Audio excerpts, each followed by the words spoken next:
way better than me. I purchased all of my Christmas presents last minute. I'm going to tell you that right now. So I'm the opposite of you guys. I'm so ready for Christmas. Well, that is not me. I'm currently buying everything right now. But related to that, talking about gifts and Christmas shopping, oh boy, one of our biggest stories this week so far has been a robbery caught on camera in Castaic. Have you two ladies seen the footage? Oh, that is so scary. It's frightening. Yeah. It's scary how fast they are. It is You know? very quick. And what I am talking about, if you haven't seen it yet, head on over to KHTS Radio on all of our social media, YouTube, Instagram.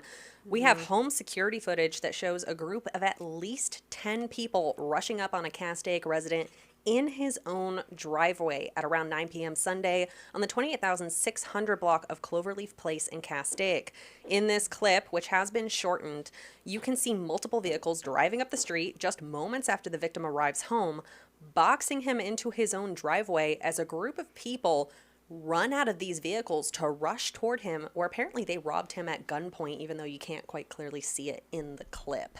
It is a very scary situation, I think, for anyone to be in, because as you said, Jen, it happens so fast. It's very fast. Do we know if the man who was the victim had anybody with him? Was there a family member or friend in the car or anything like that? Do we know? I'm afraid we don't really have much information as to that. In an email to KHTS Radio on Wednesday, officials from the Santa Clarita Valley Sheriff's Station noted that the suspects stole gifts, the victim's wallet, and cash. And as of Wednesday, the incident remains under active investigation by the Santa Clarita Valley Sheriff's Station detectives. But besides that, we really don't have that much information. But it really does go to show that it does help to be aware of what is going on. Obviously, it doesn't help when you have such a large group of people coming after you in a neighborhood. Right. There's nothing you can really do. No. Not when you're taken by surprise by that. But, just be aware. It is the holiday season and bad actors are around.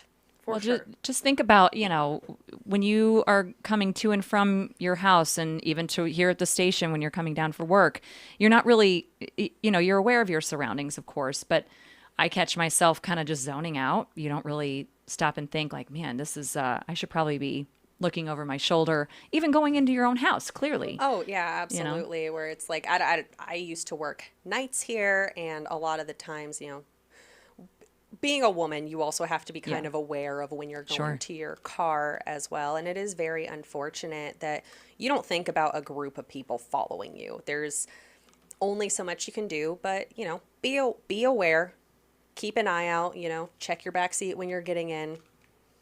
Yeah. If you can park in your garage, I can sometimes. Yeah, it depends, but Right. there's some things that you can do to help prevent that, which the Los Angeles County Sheriff's Department has shared us some tips and tricks on. If Sophia, would you like to go through some of those?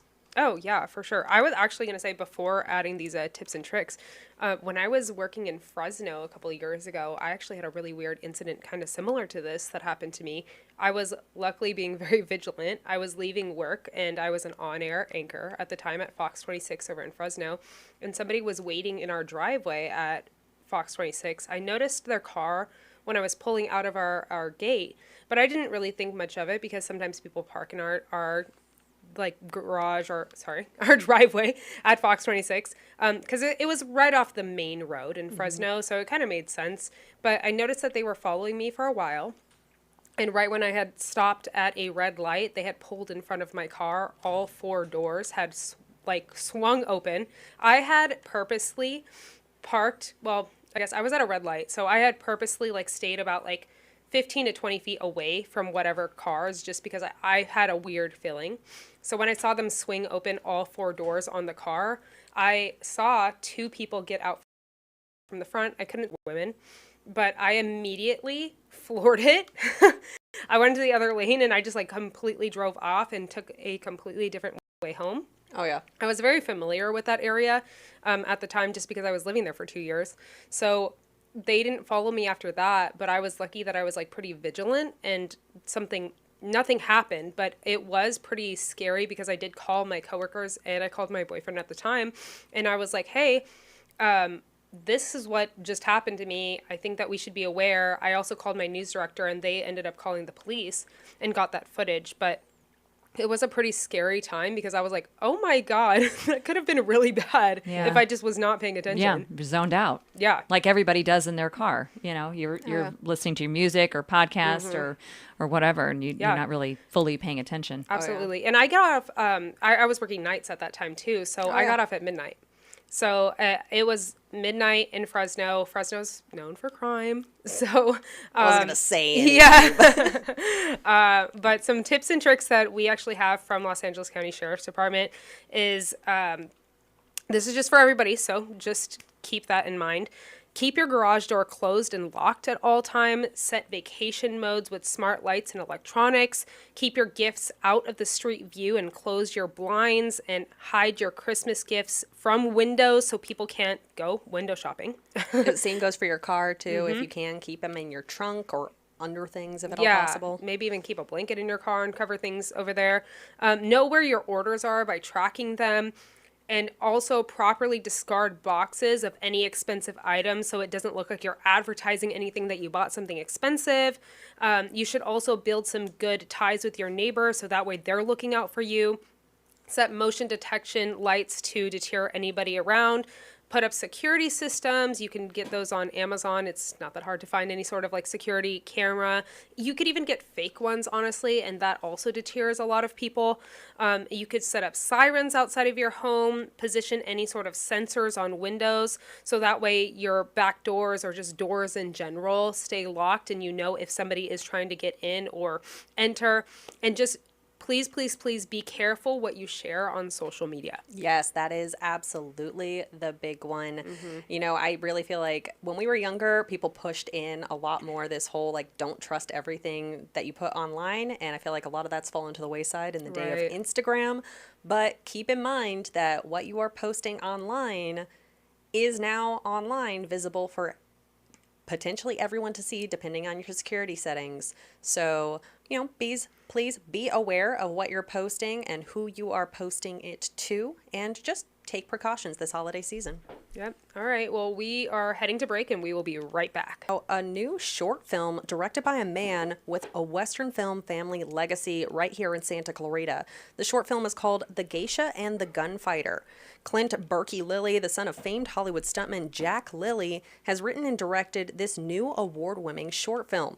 The supernatural Western was recently named Best Western Short for October 2025 by the Independent Shorts Awards, which is an international short film festival based in Los Angeles. Sophia, you had a chance to interview Clint. Yeah, I did. I spoke with him yesterday. Very, very nice guy. I'm just going to point that out there. And he is a Santa Clarita native. His dad is a Santa Clarita native as well.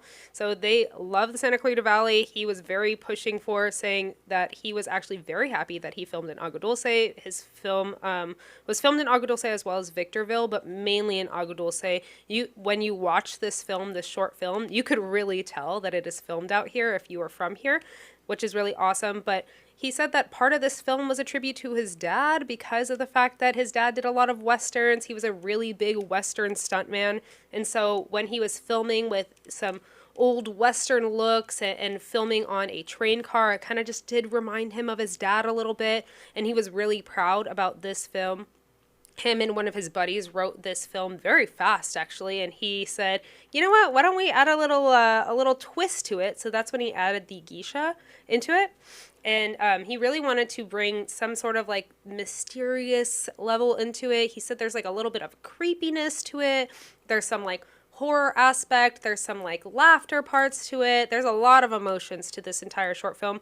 It's only 22 minutes, by the way. That's a lot for a short film, but I do feel like, I mean, you're talking about a marriage of East and West. The Western genre and especially like Japanese film have been tied together for a very long time. I mean, you're talking about the Magnificent Seven is a remake of Seven Samurai, and so you have that big correlation culturally when it comes to archetypal characters between the samurai and the lone wanderer cowboy. So that feels like a really perfect mix together. For sure. When he was talking to me about this, like I was just like, You know what? I've never thought about it, but it makes sense. Like, it definitely makes sense. So it was mainly shot, if you guys are familiar, at SOS Ranch in Agua Dulce. And you will definitely be familiar with our mountains because you're going to see that a lot, I'm going to be honest. But there is a little bit of some twists and turns in this film. I'm not going to spill the whole thing, but there is some sort of supernatural aspect to it. So I thought that was kind of cool. But he even, there was at one point, the cowboy, in a sense, they call him the Kid in the movie because that's his last name, but they just still call him the Kid. The Kid at one point, I guess this is a little bit of a spoiler. He does die, and there's like flames on him. Only a little bit of a spoiler. No, that's not the biggest spoiler, which I was actually surprised about. But he does die at one point, and they like his entire body gets lit up by flames. And Clint Lilly's son actually did the entire stunts for that. Really? Yeah, where he got lit up in flames. And then we actually spoke with a gentleman back, I think a couple months ago, where he won awards for his fire retardant. Pyrotechnics, yeah. Yeah. And actually, he's the one who put all of the fire gel on his son and worked on that movie. That's crazy. So Yeah. you have this whole connection of Santa Clarita stuntmen coming Keeping together. it in the family. Yeah, that's cool. Absolutely. That's neat. Yeah, so his son is the one who's actually completely lit, 360 all the way down, lit on fire, and he's the one who's actually playing the cowboy just for that one scene. Okay. Yeah. All right. Well, we On do fire. have a little bit of the interview. Yeah. Let's hear what they had to say. Me, my family, and my father have been in the business for so long, and there's such so many westerns were shot out here over the years, and he worked on tons of them. And even now, at where I'm at in the game, I've worked on a lot of them out here. It's great being part of a film community that has been around for so long, and there's so many people that don't realize how far back we go, Santa Clarita, in film, and TV, of course, but we go back so far. I mean, you research it, you go back to the silent film. I mean, we were at the advent, all this coming down. Mm-hmm. We were here, and this was called like coming out on location from Hollywood back in the old days, because this was a long ways out when you basically had 2 lanes to come out here and bring all the equipment out. Yeah, it's great to be part of. I mean, I could go on and on and on. Him having the star on the Walk of Fame in New Hall, he never seen that coming. He didn't see it coming. But when he did, I watched him light up like a Christmas tree, and it was good for him, because I'm glad that he got noted, because a lot of that generation of stunt people, they didn't get the recognition. He was in the middle of when film was evolving. He's seen a lot of things change from the time he got in like the early 50s, you would say, to all the way to where we're at now. He's seen so much change in the industry. He came through the studio system, and then they went, independent film happens into what we're doing today. And of course, a lot of things, the way that we shoot things and the equipment and the technical aspect of it, he's seen it change. And I told him that. I go, God, you've seen a lot. I mean, think about it.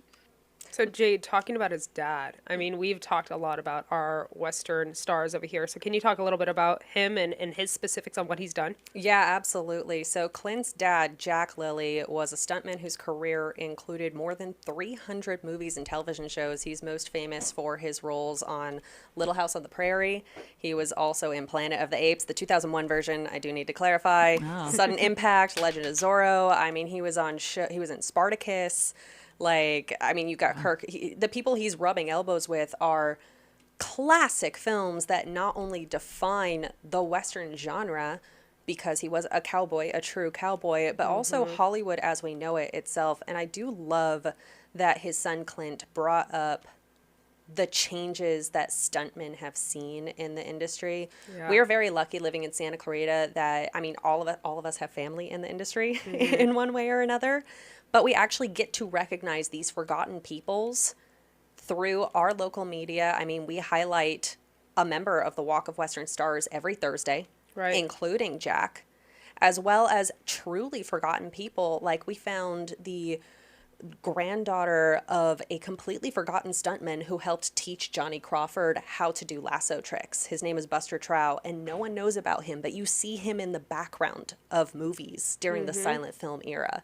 So it's a really nice thing for us as members of the Santa Clarita community to actually recognize our local history, because we are tied so closely to the development of the film history, and especially California as the Wild West, because Santa Clarita is one of the few places where that still survives, as we've seen in this most recent Western. For sure. Yeah. And I think what was really important too is that Clint really wanted to bring in actual props that were used back then that actually really looked real.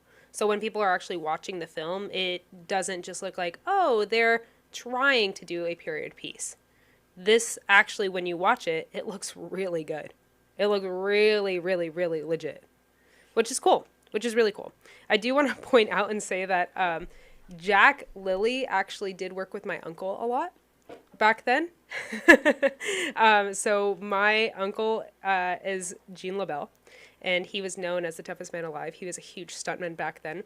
And Jack Lilly and Gene LaBelle worked a ton together. And when I was speaking to Clint about him, he knew my uncle very well. And he was saying that him and his dad were the greatest, and there's nobody that's like them now. They if they were still alive, they'd probably be in their 90s, or I think over 100, actually. I believe Jack was 91 when he passed earlier this year. Yeah, my uncle was 89 when he passed 3 years ago. Yeah. So, I mean, those two had the best personalities, and they were just amazing, and it really truly showed the industry back then, and that's exactly what Clint was telling me, and he was just very proud of his dad and everything that they were doing. So, yeah, I think you guys should go watch the Geisha and the Gunfighter. If you want to go see it, you can actually head on over to our website. That's hometownstation.com. Cool. And we're going to take a quick break. We will be back at hometownstation.com. KHTS AM 1220 FM 98.1. You guys got your windbreaker on. If you do get a bit chilly, like I do, then grab your jacket as well, your winter jacket. But it's going to be pretty nice. We're not expecting any sort of precipitation for the next couple of days. We are going to be in the 60s and then low 40s at night. Now, we do have our sports director, Steven Barrera, here. Steven, how has it going? How's our sports been? Sports are going well. Just last week on Friday, Valencia's baseball program held their first ever Grand Slam dinner for their alumni. Wow, that sounds awesome. Yeah, and with that, they also had a keynote speaker, pretty big guy. Don't know if you ever heard of him, Keston Hira. Do you want to say it correctly? Hira. Nice. Yeah, Nice. we're the local media. We got it. So if somebody's got to get the name right, it's got to be us, man. Yeah. It's tricky though. I'm looking at the spelling. It can be tricky. Yeah, I was gonna go with Hira. I don't know if how close that is, but we'll go with it. Yeah. So He's MLB though, right? he is. He's currently a free agent. Of course, he's a Valencia alumni. Valencia's had about 19 players come through the program that have made it to the big leagues. That's a big deal. Yeah, Keston started off with the Brewers, played for the Rockies, played for the Angels, currently a free agent. So he's looking to get signed. I know I talked with him a little bit about that, and he said right now he's just enjoying the holidays. And after the holidays, if somebody wants to contact him to come play, he's ready to play. Enjoy the holidays while he can. Yeah, of course. And it was a good time because it wasn't just the dinner. Because the next day they had their alumni game. So they had multiple guys. There was former Dodger player that was there as well. He came out. He was playing. Some college guys from Colorado came out. They used to play for Valencia. So a lot of alumni, some big alumni came out to play during this alumni game. Wow, that's really cool. I love that. I guess it's the sense of community, which is what we benefit from in Santa Clarita. It's it's a small town, if you will, so to speak. And so it's nice that people still support each other. I mean, these alumni can be like, you know what? I'm a big time Dodger player now. I'm out of here. So it's nice to see that people remember where they came from and they support people who are still, on the come up. That's really cool. Yeah, and a lot of the guys that came, they brought their families. Like Keston, he came with his parents, his fiance. He brought his sister and her boyfriend as well. So it was a whole family experience. It wasn't just him coming to speak and then I'm gone. He's like, no, I'm bringing the family with me. We're all coming. We're all going to be here for it. And it was a nice time. Was there current students that were excited to meet him? Yeah, there was a lot of students, some from the JV team, varsity, and the freshman team were able to make it. I think there's about 30 players total that were there, and all of them were very excited to see him, to see the other players that came back. They gave a big speech about the program and how much they have done in the years they've been around. They have 12 Foothill League titles, which is pretty good. And then, like I said earlier, about 19 guys that have made it to the MLB, so they're right up there when you're talking baseball in Santa Cruz, Valencia, Hart, a lot of lineage.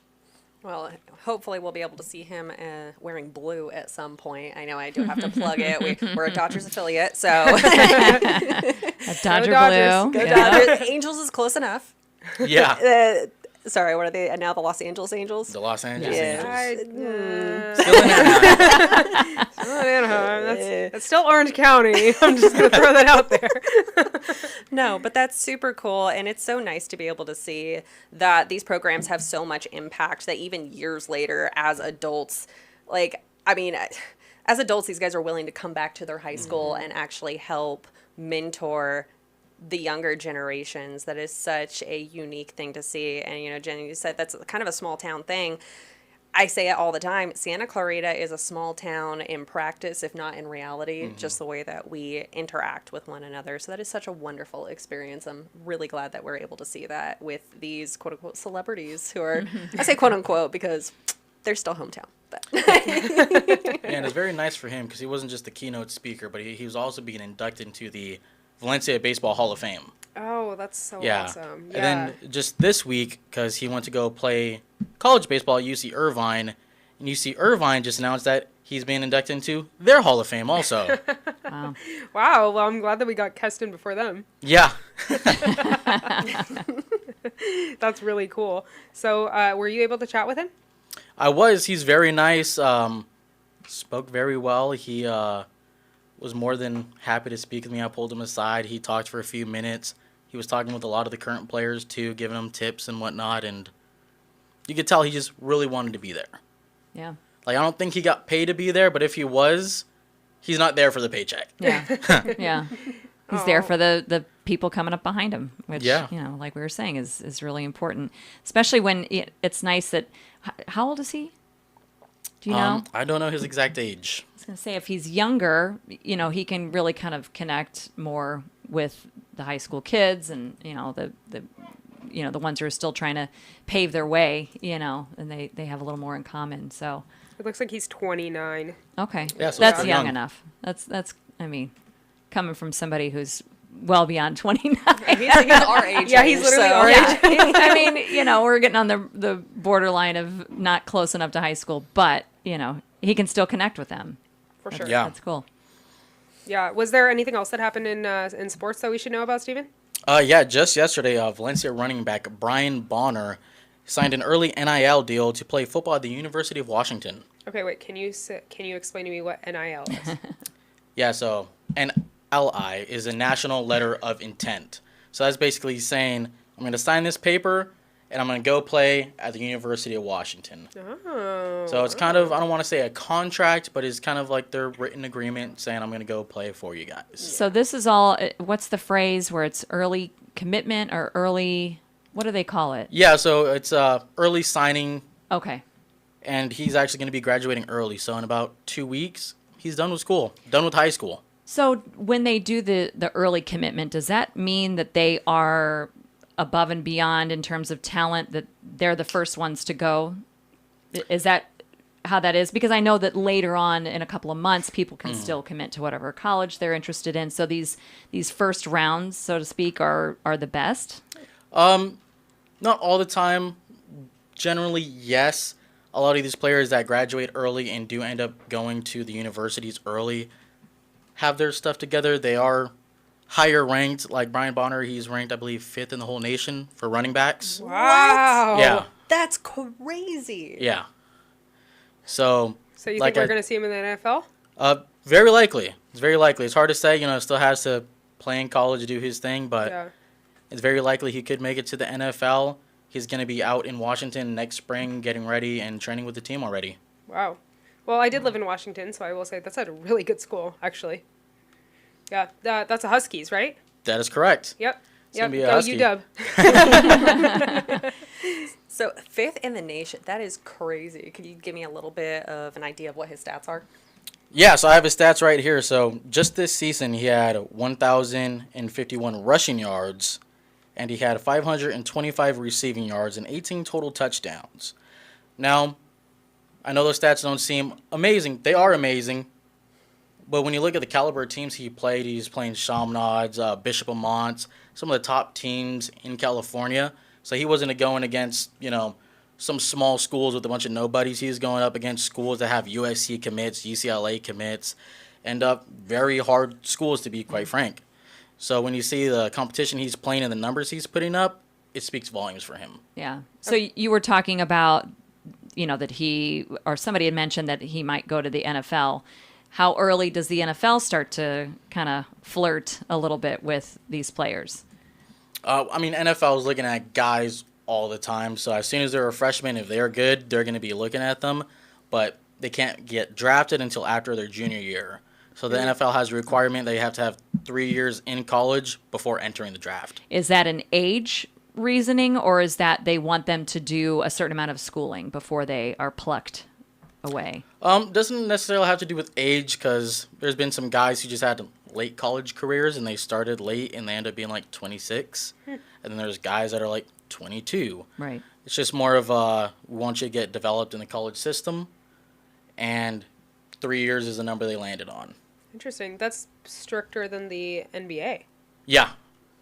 Wow. Yeah, so NFL does have it where you have to do X amount of years in college. I could see that, because it's also, especially when you're dealing with, sport at any level, there's a level of commitment and diligence that it is absolutely something that needs to be learned. It can be innate, but it also needs to be learned and practiced. And as much as we love them, teenagers are still teenagers. And I can absolutely see, especially these big multi-billion-dollar teams wanting to know, like, hey, when I hire somebody and I commit this amount of millions to them potentially, this is a sure thing. This is going to pay off. Yeah, like you said, you want to be the sure thing, and then also it's just the being physically big enough to do it. Yes. Because I've seen guys that are younger, just going on high school, that are like sophomores playing varsity, and they're good, but they're a lot smaller than the seniors, and sometimes they get hurt because they don't have that muscle mass. They haven't been in the weight room as long. Right. Same thing goes in the NFL. You have like an 18-year-old kid coming out of high school trying to play NFL against grown men. It's not going to work out. Yeah, it's not Yeah, pretty. I know sometimes guys even grow up until 25, so Yeah. I think that's probably a smarter just to do their junior year. But talking specifically about them, him possibly going to the University of Washington, are you familiar with the Huskies team and their training? I have not been following the Huskies too much, but they have been doing decent this season. I know that much. Like I said, haven't been following that much, but they are a Division I team. They have a lot of history there, so he's going to go there. He's going from purple to purple, so not going to be a big much of change in the uniforms. But I know all his coaches were very excited to see him sign. They were all there in person. They took photos with him after he signed. His head coach, Larry Murr, said he's a very special player. This year he's made some big leaps in his performance. He said he's a very physical runner, which is something you want in your running back. Wow. Well, top 5 in the nation. Yeah. That's incredible. That is really incredible. All right, well, we're going to take a quick break, and we will be right back. It's beautiful, sunny outside. You might see a little bit of clouds here and there and some wind. It's going to be 9 miles an hour wind. Humid, a little bit, 20%. So if you are very sensitive to humidity, you might actually feel that. But right now it's beautiful temperatures. We're going to be hitting 72 tomorrow, Saturday 71. We're going to be hitting low 40s at night. I cannot believe that this is actually saying this, but right now the National Weather Service is predicting that we might hit 80 next Wednesday. No. Yeah. Come on. I know. We I were don't in the like 40s, that. 50s, and then all of a sudden we're jumping back up to the 80s. I want consistency I'm against in my this. temperatures. That is all I am This asking is for. why people are getting sick. Well, you know what's funny? What? That's crazy. I'm from the Midwest originally. I'm not, this is, I'm a transplant. And we have real weather. We have actual weather. Yeah. where Missouri, I come right? from. Yeah, St. Louis. And so my husband always laughs at me because I am always kind of half joking that this weather is so perfect. We get it. It's like the pretty girl who's also Yeah. nice. So you really can't not like her because She's a little she's temperamental. pretty, though. but this is our weather. It's always perfect. We get it. Oh, I trust like me. change. Well, I don't know. I'm a native Californian. I love our weather. I love it so much, actually, that when I went to go visit my friend in Seattle, and it was 30 over there all day, and then it got even colder at night. Yeah. That's why I sound a little sick, because last week I went to go visit her. Oh my goodness, I'm telling you right now, I missed our weather so badly. Yeah, I mean, you definitely get spoiled. Yeah. I like to, again, half joking about our weather, and then I do go back home to visit family, and it's Right. 22 degrees at noon, And you're crying. Yeah. I just, Yeah, I just you like get not spoiled. dealing with salt on my car. No. And yeah. No, when I was a news reporter in Washington State, I'm telling you right now, when there's blizzards and you have to go report in it, and Jade, we go out to everything. Oh, yeah. So when there is a blizzard outside and you have to unbury your car and then go fight the snow, I'm Nope. telling you right now, I'm sure Jen, you are very Yeah. familiar with this. Oh, yeah. Doesn't that suck? The ice scraper. It's terrible. It's an awful sound. Yeah. And also, your car does not run right away. You have to No. wait for it to just warm up a bit before you go. No, and only the fancy people had the Little- pre-starter or Oh, whatever yeah. it was. Yeah, I never had that when I Man, was living in St. wish. Louis. That would be so cool. No, I have a great uncle who lives up in Lake Tahoe, and So so a lot of snow. the number of times that my mom has been in the Donner Pass when suddenly a blizzard comes through, and she'll text me and No. she's like, "So I'm on the side of the road waiting for the snow plows in the Donner Pass, and I have no one to snack with." And I'm like, "Don't say that, please." Anyway, that's why she's my mom. So That's amazing. No, so I don't mind snow from a distance if I can Oh, if we only can enjoy go. it December 23rd through the 26th, and then after that it can go away. Yeah, this is why I always tell people from other states, I'm like, Californians love to drive to the snow. Yes. Yeah. I love to say, hey, I'm going to the snow this weekend. Yeah. Going to Yeah. the snow. The snow is not And then you coming. can leave when you've had enough. The snow's not coming to me. Jen, do you have something fun for us? Well, not really fun, but we're talking about, these extreme temperatures going from super hot to super cold, which is why you've got the sniffles, Sophia. Yeah. And so I saw this where it was basically an old wives' tale that, you're going to get sick if you go outside with a wet head and that kind of thing. This is really, you kind of knew this, but it's nice to see it in print. You feel a little bit better that low temperatures alone aren't going to make you sick. You need an actual virus for that. So you can't totally blame it on the up and down weather. Viruses cause the common cold. They're more active and resilient in winter, which we know that. And they kind of thrive on the indoor heating. That dries out your sinuses and it makes it easier for the viruses to set up shop. And also, the cold weather slows down your normal immune responses, which I didn't realize that. You're kind of just running at 85%, I guess, if it's cooler out. And so all of those different scenarios added up, and plus just people being inside all the time. Yeah. There's no windows open to let in the fresh air. All of those added up really just kind of give you a better chance of getting sick. And then the other thing that I thought was cool too, feed a cold, starve a fever. That's not necessarily true either. Both issues need food and nourishment and liquids and rest, of course. So you can't always believe what your grandma told you back in the day. Yeah. So I guess what you're telling me is I'm going to blame my friend for getting sick. Yes, you have Yes. a virus. Yes. It's not because of the weather. She's gross. have her Venmo you some cash or order Starbucks to your house. Yeah. Ooh, yeah. Yeah, I feel like that's reasonable recompense. I think so. Yeah. For sure. And warm. What about, do you guys have any home remedies that do work in your house? I know my mom, we were talking about this earlier, my mom always makes me hot lemon juice with honey, or we make hot pineapple tea with ginger Ooh. because it's vitamin C. I've never heard of It's that. vitamin actually. Hot pineapple. It's acidic and it has the vitamin C. Yeah. And it has the ginger, which is so I recommend that. That's a home remedy that we always do. Do you guys have one? I'm gonna be honest. My mom is Mexican, so my mom loves Vicks. I feel like I've seen this comedy bit somewhere before, right? Oh, it's not even a comedy. I'm not even joking. I wish I was joking on this. She she rubs Vicks everywhere. On my back, on my chest, inside my nose, on my forehead. I'm gonna tell you that I'm not joking. And then she makes me wear sweaters and everything, and she's like, "You gotta stay warm, and that Vicks will heal you." That is our home.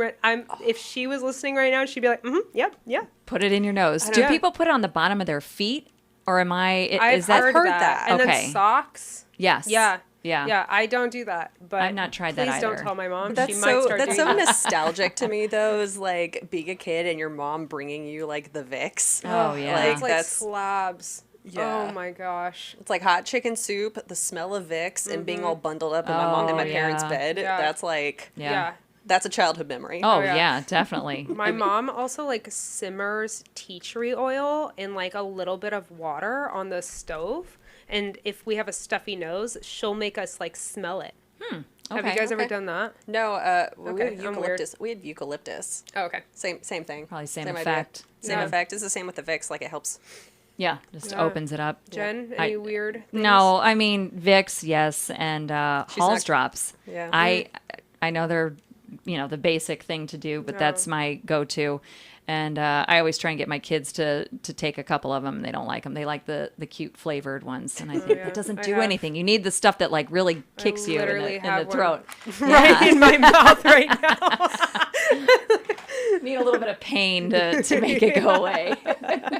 And you know what? I think you're right, Jade. Starbucks can make anything better.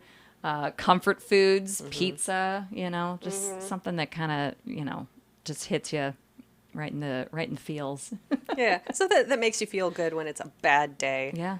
But, I am very excited that we are here to join all together today for our This is hometown great. drive. Yeah. It's been wonderful, and I can't wait to see all you guys next week to discuss what we have going on in Santa Clarita. I do know that we're coming up on all we have time for today.